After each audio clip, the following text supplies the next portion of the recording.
Bernard Jackman warns Bundee Aki incident exposes a growing discipline problem in Irish rugby. Bernard Jackman believes Bundee Aki's confrontation with match officials last weekend is not an isolated flashpoint, but rather a symptom of a deeper, growing issue within Irish rugby that is now beginning to backfire. The former Ireland hooker and respected pundit has suggested that Irish players, at both provincial and test level, have collectively pushed referees too far with persistent dissent, and that officials are increasingly responding with firmer, less forgiving action. Aki's visible frustration during Connacht's defeat to Leinster proved costly. The Ireland centre repeatedly questioned refereeing decisions, eventually crossing a line that resulted in formal sanction. An independent disciplinary panel subsequently handed him a 4-match ban, ruling that his conduct constituted verbal abuse and disrespect towards match officials. The suspension rules Aki out of Connacht's next 4 fixtures and, crucially, Ireland's opening 3 matches of the Six Nations, a major blow to Andy Farrell's midfield plans before a ball has even been kicked. Notably, the IRFU acted swiftly and decisively, dropping Aki from the national squad before the disciplinary hearing had even concluded and issuing a strongly worded statement condemning his actions. That response alone signals that governing bodies are acutely aware of how damaging these incidents can be, not just in isolation, but in shaping how Irish teams are perceived by officials. That not a one-off incident while Aki has borne the consequences. Jackman is adamant that the Connacht Centre is not alone in his behaviour. Speaking on the RT Rugby podcast, Jackman warned that similar conduct has been commonplace across Irish teams and competitions in recent weeks. What concerns him most is not just what happened during the interprovincial derby, but the broader reaction from referees across different leagues and jurisdictions. I think what will be really worrying for Farrell is that it wasn't just the interpros, where you had Irish referees who you could say have just had enough of this, Jackman said. You saw it in Europe as well with non-Irish referees. That, Jackman believes, is a crucial detail. This is not a case of domestic officials being overly sensitive or familiar tensions spilling over. Instead, it suggests a shared frustration within the wider refereeing community. It seems within the refereeing fraternity that there's been a reaction to what's been constant, he continued. From Jackman's perspective, the message from referees is clear. Enough is enough. To incredible levels of backchat. One of Jackman's key insights comes from his experience behind the microphone rather than on the pitch. As a commentator, he hears far more of the referee-player exchanges than the average television viewer. What he hears, he says, is alarming. When you're commentating on games, you have a clear audio of the ref mic than the TV viewer, and it's incredible the amount of chat from Irish players across the board, not just the captain. That distinction is important. World rugby laws are explicit that only the captain should engage in dialogue with the referee. Yet Jackman suggests that, in practice, Irish teams have blurred that boundary to the point where dissent has become a constant background noise. I think we're probably overdoing it captaincy-wise in terms of pressurizing referees to look at things. It's nonstop. The issue, he argues, is cultural rather than individual.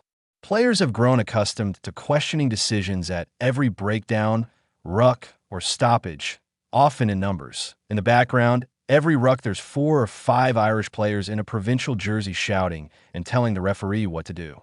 In isolation, a single comment might seem harmless. Repeated dozens of times across 80 minutes, it becomes draining and increasingly intolerable. The Connacht moment that tipped the balance, the Connacht Leinster match that led to Aki's ban, offered a textbook example of how quickly referees can lose patience when warnings go unheeded. Jackman pointed to referee Ewan Cross's handling of the situation as particularly revealing. Even the one at the weekend for Connacht, which was really interesting, he said, Ewan Cross warned Jack Hardy and Bundee, and you could hear by his tone, see by his body language that he was on the edge of saying, enough's enough. That warning should have been decisive.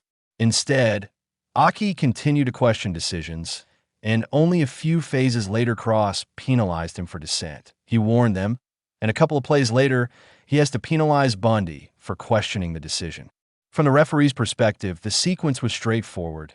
Communicate the boundary, see it crossed again, apply the sanction. For Connacht, however, The fallout has been far-reaching. Wrong. And vocal about it, adding to the frustration of the episode, is the fact that the decision Aki was disputing was, according to Jackman, entirely correct. Actually, the decision that Bundee was questioning was the right decision by the referee. Jackman said Bundee was wrong. That detail matters. When players aggressively contest decisions that are subsequently shown to be accurate, they undermine not only their own credibility, but that of their team. Jackman believes Aki's emotional state contributed significantly to the incident. The center had been left out of the starting lineup for what was billed as the biggest match in Connacht's history, a decision that clearly stung. Obviously, he was frustrated not to have started in the biggest game in Connacht's history. He nearly built that stand with his actions on the field, but he brought that frustration onto the field. Rather than channeling that emotion productively, Aki allowed it to spill over. It affected his play, I think. I certainly think he was distracted. That distraction ultimately cost both Aki and his teams dearly, a growing pattern across Irish rugby. Perhaps Jackman's most concerning observation is that examples of Irish players overstepping the mark have been plentiful in recent weeks. If Farrell wants to show clips of this costing teams and Irish players overstepping the mark, he has an abundance of them over the last 4 weeks. This is where the issue becomes strategic rather than disciplinary. If referees begin matches already primed to clamp down on Irish sides, marginal calls may increasingly go against them, consciously or subconsciously. For a national team preparing for a Six Nations campaign against opponents like France, England, and South Africa-style physicality, that is a dangerous place to be. Leinster irony and past warnings. There's a certain irony that Aki's flashpoint came to match against Leinster, a province that has itself clashed with officialdom in recent seasons. During the 2023-24 campaign, Leinster opted to go with co-captains, a leadership model that quickly drew scrutiny. In an Investec Champions Cup clash with La Rochelle, referee Matthew Carley effectively stripped James Ryan of his on-field authority due to excessive backchat. The message then was clear: referees will tolerate only so much discussion, regardless of a player's status or leadership role. That incident should have served as a warning. Jackman's concern is that the lesson has not been fully absorbed. Farrell's looming challenge for Andy Farrell. Aki's ban creates both a selection headache and a leadership challenge. From a rugby perspective, Ireland lose one of their most powerful and reliable midfield operators for the opening rounds of the Six Nations.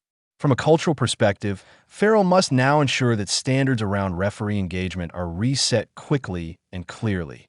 The IRFU's decision to drop Aki before his hearing, accompanied by a strongly worded public statement, suggests that lessons have been learned from past failures to act decisively. It also sends a signal to the wider squad.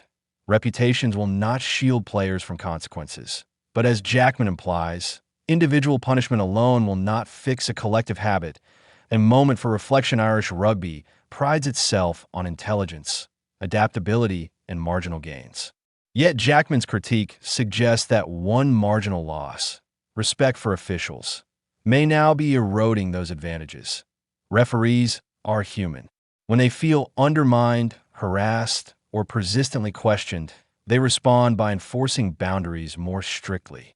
That response is now visible, not just domestically, but in European competition as well. Aki's outburst may have been the most obvious transgression, but Jackman's warning is broader and more unsettling. Irish teams, through constant pressure and commentary, may have created an environment where referees arrive already frustrated.